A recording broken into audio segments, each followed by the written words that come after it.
Assalamualaikum. I am Sumbul Zehra, lecturer in physics at Sir Syed Government Girls College.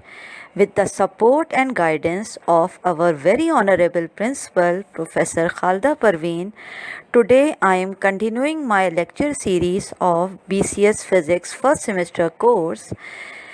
It is my 20th lecture, which is on the topic of electric potential energy. Now, coming to our topic, which is electric potential energy.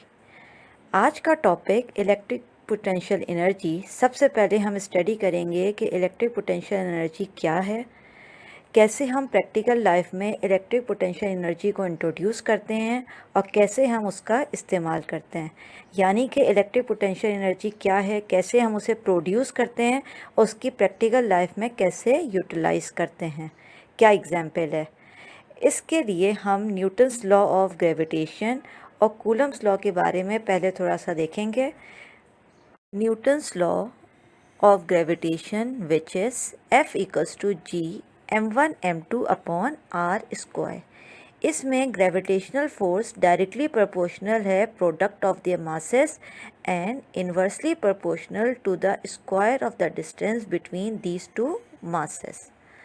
और ये force exist करती है between two objects और उसकी वजह से जो field produce होती है इसको हम ग्रेविटेशनल फील्ड कहते हैं।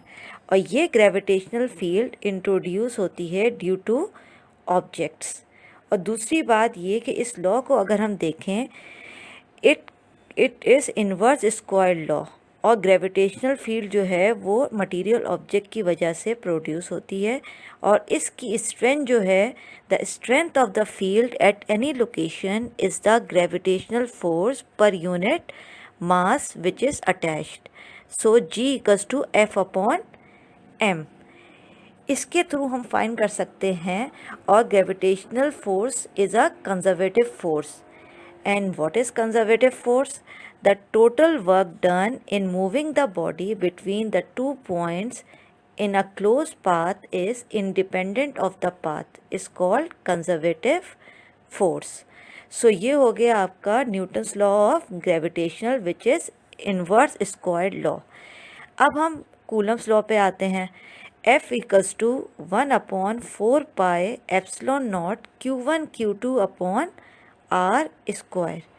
यहाँ पे force is between two charges like in gravitational between two masses. So electrostatic force is between two charges. और कूलम्स लॉ भी इन्वर्स स्क्वायर लॉ है। और electric field is between two charges जिससे हम strength of electric field E=F/q से बताते हैं। और ये फोर्स भी क्या है, कंजर्वेटिव फोर्स है।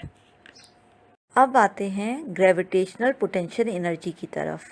The work done against the gravitational field, for example earth, her body पे अपने सेंटर की तरफ फोर्स एग्जिस्ट करती है जिसको हम ग्रेविटेशनल फोर्स कहते हैं। अब अगर अर्थ की सरफेस पे कोई बॉडी है तो उस वक्त पोटेंशियल एनर्जी क्या है, उस वक्त ज़ीरो है। यहाँ पे body is unable to do work, so energy is zero hair.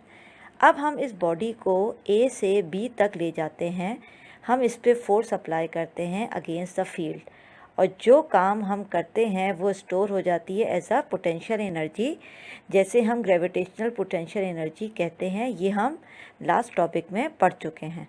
अगर हमारे पास इलेक्ट्रिक फील्ड है, अगर एक टेस्ट चार्ज पॉइंट A पे है और ये चार्ज फोर्स अप्लाई करेगा on the charge Q2 at point B।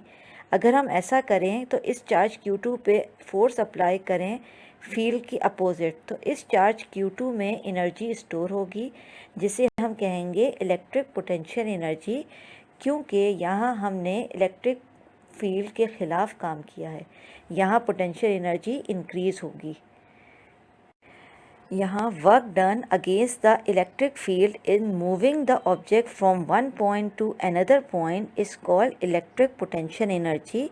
ये भी हम लास्ट टॉपिक में डिस्कस कर चुके हैं। इसकी एग्जाम्पल कैपेसिटर है।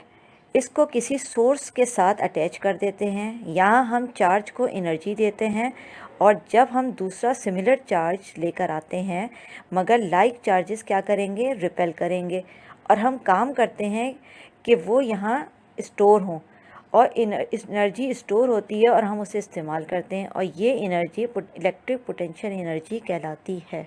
हम ग्रेविटेशनल लॉ के लिए इलेक्ट्रिक पोटेंशियल एनर्जी की इक्वेशन को इस तरह लिख सकते हैं, U equals to minus G m1 m2 into 1/r1 minus 1/r2। अब हम इलेक्ट्रोस्टैटिक फोर्स के लिए like for Coulomb's law electric potential energy की इक्वेशन को इस तरह लिखेंगे, U equals to minus 1/4 pi epsilon naught Q1 Q2 into 1/r1 minus 1/r2। Negative sign दोनों इक्वेशंस में बताता है कि फोर्स क्या है आपके पास, कंजर्वेटिव। अब हम इलेक्ट्रिक पोटेंशियल एनर्जी को डिटेल से पढ़ते हैं। लाइक एक चार्ज हम कंसिडर कर रहे हैं Q1 और ये पॉजिटिव चार्ज है, और दूसरा चार्ज हम कंसिडर कर रहे हैं Q2 जो कि नेगेटिव है। हम Q1 को एक जगह से दूसरी जगह लेकर जाएंगे, like from one place two point A। Q1 का जो डिस्टेंस है पॉइंट A से वो है RA, जैसे कि आप डायग्राम में देख रहे हैं। अब हम Q2 को मूव कराएंगे फ्रॉम A से पॉइंट B की तरफ, तो Q1 का डिस्टेंस पॉइंट B से जो है वो है आपका RB, और आपके पास Q2 जो मूव कर रहा है फ्रॉम A टू B, तो एक आप स्मॉल डिस्टेंस कंसिडर करेंगे DR। अब हम वर्क डन को कैलकुलेट करते हैं। For example, work done is equal to force into displacement which is F dot ds। अब हमें वर्क डन कैलकुलेट करना है from A to B equals to minus integral A to B F dot ds। Negative sign is for conservative force. तो work done from A to B equals है potential energy जो कि store हो रही है, जिसको आप रिप्रेजेंट कर रहे हैं U से, equals to minus integral A to B F dot dr। जैसे कि हम पहले कह चुके हैं कि dr जो हमने स्मॉल डिस्टेंस कंसिडर किया है फॉर पॉइंट A से B की तरफ मूव करने के लिए।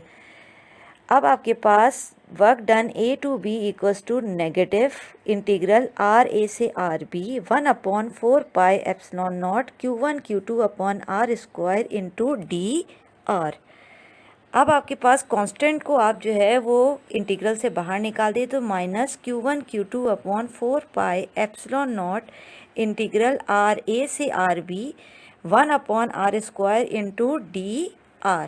Delta U change in potential energy equals to minus Q1 Q2 upon 4 pi epsilon naught into R minus 2 plus 1 upon minus 2 plus 1 integral की limit RA से RB।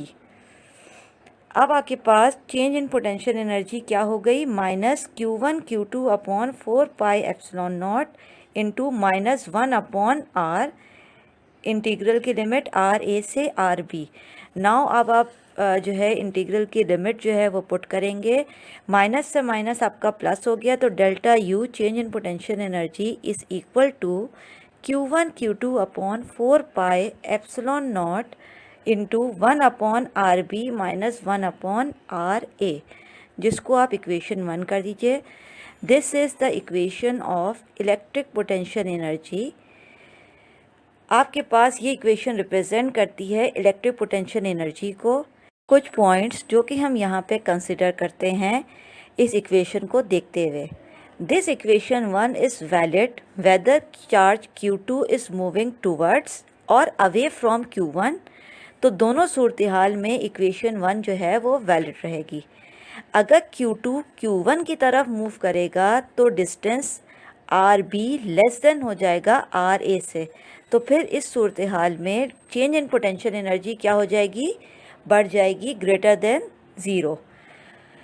और आपके पास वर्क डन क्योंकि जो है वो जाहिर सी बात है यहाँ पे फील्ड के ख़िलाफ़ हो रहा है, तो पोटेंशियल एनर्जी क्या हो जाएगी, इंक्रीज़ हो रही है, delta U greater than 0।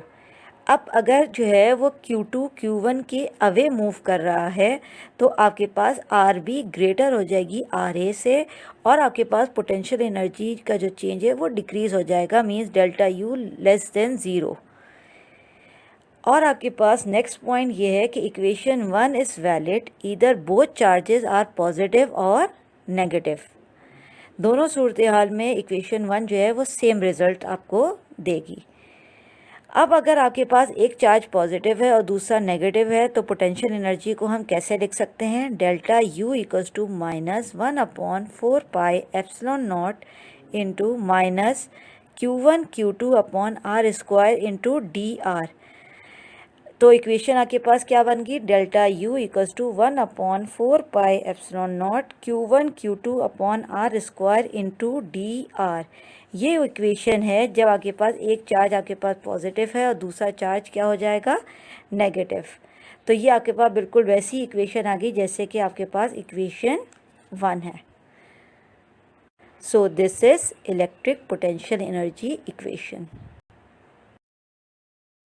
So that's all for today. Thank you so much.